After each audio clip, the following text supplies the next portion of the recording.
Megastar Chiranjeevi దర్శకుడు Anil Ravipudi combination Tollywood లో ఇప్పుడు హాట్ టాపిక్ గా మారింది. వీరిద్దరి కలయికలో వచ్చిన మనశంకర్ వరప్రసాద్ బాక్స్ ఆఫీస్ వద్ద రికార్డుల వర్షం కురిపిస్తుండటంతో ఈ సక్సెస్ మ్యాజిక్ ఇక్కడితో ఆగిపోకూడదని మెగాస్టార్ గట్టిగా నిశ్చయించుకున్నట్లు కనిపిస్తోంది.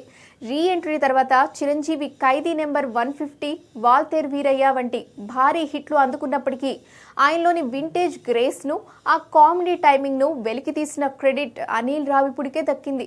సినిమా షూటింగ్ సమయంలో చిరు ఎంతగా ఎంజాయ్ చేశారో ఇప్పుడు రిజల్ట్ చూసి అంతకంటే ఎక్కువ ఆనందంలో ఉన్నారు. అనిల్ పనితీరుకు ఫిదా అయిపోయిన మెగాస్టార్ ఏకంగా ఒక రేంజ్ రోవర్ కార్ను గిఫ్ట్ గా ఇచ్చి తన కృతజ్ఞతను చాటుకున్నారు. అనిల్ దర్శకత్వంపై చిరంజీవికి ఎంత నమ్మకం ఏర్పడిందంటే మైక్ పట్టుకున్న ప్రతిసారి మనమిద్దరం మళ్లీ సినిమా చేయాలి అని బాహాటంగానే తన కోరికను వెల్లడిస్తున్నారు.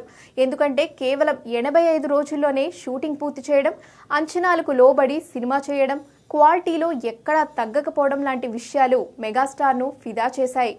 పైగా మనశంకర్ వరప్రసాద్ 358 కోట్లతో చిరంజీవి కెరీర్లోనే హైయెస్ట్ గ్రాసర్గా నిలిచింది.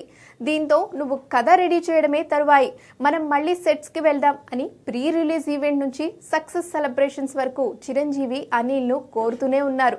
అంతేకాకుండా వెంకటేష్తో కలిసి ఒక ఫుల్ లెంత్ మల్టీ స్టారర్ చేయాలని కూడా తన మనసులో మాటను బయట పెట్టారు. మరి మెగా కాంబో మళ్ళీ సెట్ అవుతుందేమో చూడాలి.